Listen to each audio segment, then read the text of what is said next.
Welcome everybody, I'm Ed Cruz. This is the last lesson. This will be a continuation of, I guess, Perfectly Balanced is what the video I did prior to that, video number 59. This is number 60, episode number 60, and this is called The Ability to Read People and how exactly this comes about, tying into the idea of being balanced and so forth.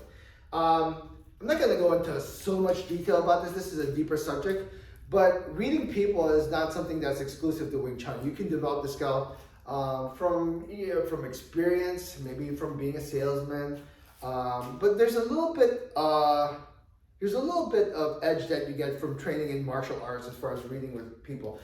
I won't go too much into detail with it, but let's just say the ability to read people is a very, very, very useful skill to have. And from this skill, I've used it in its entirety throughout my life to be able to interact with everybody, okay? So first of all, how does this come about, or how does a Wing Chun individual develop this ability to read people? And it's not something like, okay, I'm gonna think and concentrate, that guy's an idiot and she's a slut. No, it doesn't work like that. So first, you gotta look at the mindset of how things go about. In Wing Chun, we look at things, let's keep it simple. There's good, there's bad, right? But the ability to look at good and bad is not the same way. It's like bad should be shunned or good should be triumphed. And that's just natural reaction between the two. But when we look at Wing Chun, the Wing Chun mentality is good and bad are both necessary, both exist.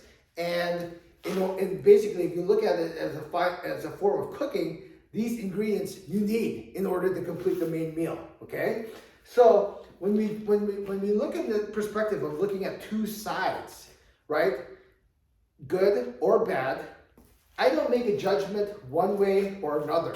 I look at it as far as two that need to exist, two that are vital with each other.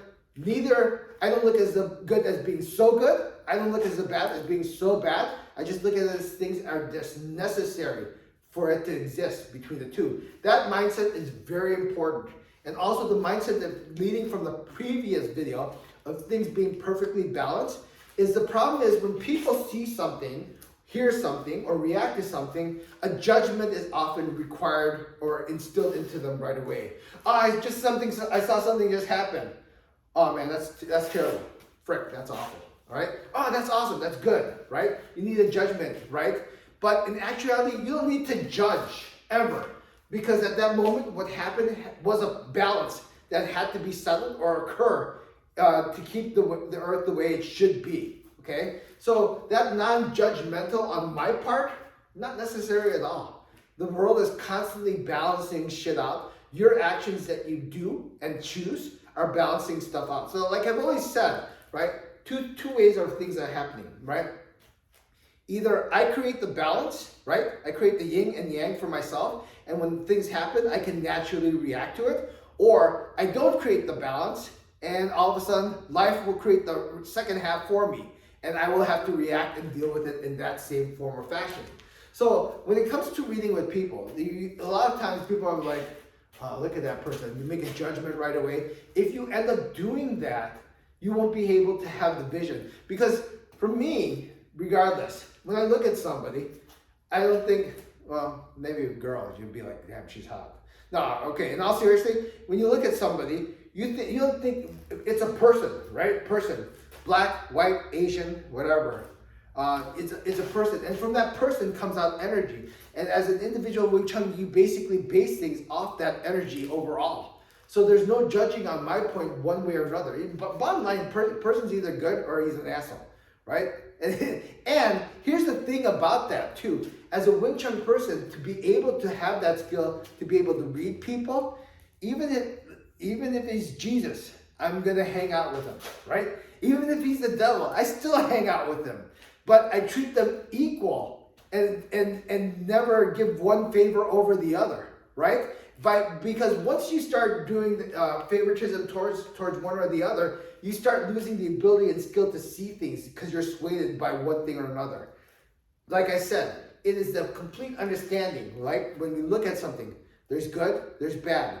People get overhyped with good to extremes and get super sad with bad. And then if you go by that, those extremes will take you one way or another. But if you learn to look at it as both being equal and necessary, and neither really good or neither really bad, then you get that neutral state upon meeting somebody. By having that neutrality, not having that judging, and understanding the balance of everything that occurs, when you meet somebody, right, just the energy alone, by not saying, oh, well, that guy, he's Mexican, probably, you know, he likes taco, or that Asian guy, he's Filipino, probably likes rice. You don't think like that. He's just person is person, and that's it. You don't have any kind of judgment or any kind of that. And from that energy, you can tell. You can tell right away. There's something, and the way to describe it is, I guess it's like a tingle. You don't really know what it is, and some are stronger than the others, but you'll know right away, right? And you don't feel like, oh, this guy's a jerk. I don't want to deal with him right away. You know it, but you don't say it one way or another. And that's very important in order to be able to maintain the skill from later on. Because the reality is you're exposed to everything, but if you have a quick judgmental towards things, you won't get this vision. And without this vision, it's so freaking useful to say. Like, for example, when I was teaching, as soon as I met somebody, I knew right away, he's gonna join, he's not gonna join. Because what the neutrality was, whether you joined or not, was not important to me, right? I didn't have anything like I needed the money or anything of that nature. I wanted to teach, I wanted you to learn, and I wanted to gain the experience from teaching. That's all that mattered. So it wasn't the case, oh, please join. There was never that, you know, I was on a very neutral ground. So by having that neutral ground, I could tell right away, he's gonna join, he's not gonna join. I remember my one student saying, he's like, I thought you were mad at me, you didn't even say hi. I was like, you didn't even spend time talking to me. I said, why am I gonna spend time talking to you? I knew when you came, as soon as you walk in the door, you're gonna join the class. There's no need to sell you anymore. I already knew you were gonna join. And this goes for everything else. As a teacher, you know, over the years, meeting students and their girlfriends, and you're like, this is painful. And that's the thing, you don't say anything because you lose the skill also afterwards, because you know right away, it's like, oh, this is your girlfriend? And you know, like, God damn, you know, this is not going anywhere, or this is gonna end up in a breakup. But to keep the power, you keep silent, you don't alter it, right? You don't alter it or place judgment upon it at all. All right, so yeah, I could definitely go deeper into this, but you know, and give you perfect examples where it's like, God, you know, it's like, it's painful. Why do I have to know this girl's name? Because I know this is not going anywhere. Oh, well, that's another story.